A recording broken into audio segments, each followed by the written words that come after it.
Then, in 1513, Vasco Nunez Balboa, commanding a large expedition of Spaniards and Indian slaves, became the first European to reach the Pacific Ocean. When the Spanish arrived in Panama, there were thousands of the native people Columbus called Indians living on the isthmus.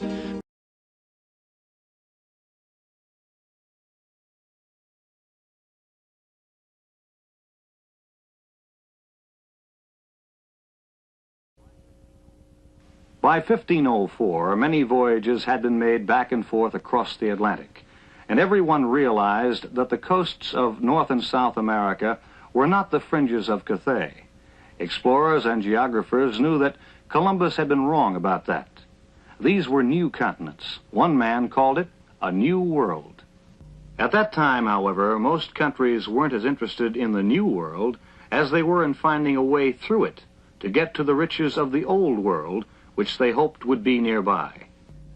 In 1510, Vasco Nunez Balboa had established a small colony at Panama, or Darien as it was called then. The Indians told him about an immense ocean just a short distance away over the hills and through the jungles. Balboa decided immediately that he must be the one to find it, especially since the Indians also spoke of a rich kingdom on the shores of this sea. But he ran into difficulties in assembling an expedition, so it was 3 years before he was able to cross the narrow isthmus. Balboa and his men first saw what they called the Great South Sea in September of 1513. It soon became clear that here was another huge obstacle that had to be crossed in order to reach Asia by sailing west. Stepping into the surf, Balboa claimed the entire ocean and all its shores for Spain. That was a pretty large claim, as we know now, but it wasn't long afterward that it began to look as if Spanish explorers, conquerors, and colonizers would make Balboa's claim stick.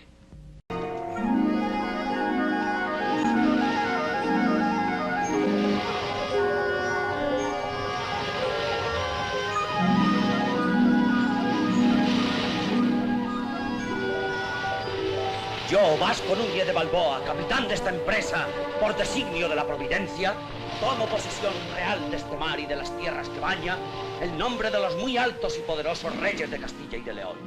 Y si cualquier otro príncipe o capitán, cristiano o infiel, pretende derecho alguno sobre estas tierras y mares, yo estoy dispuesto de contradecírselo y defender el nombre de los reyes de Castilla presentes y futuros. Y así lo haré mandar por escrito, en favor de su real patrimonio, ahora y en todo tiempo, en tanto que el mundo dure hasta el universal juicio de los mortales.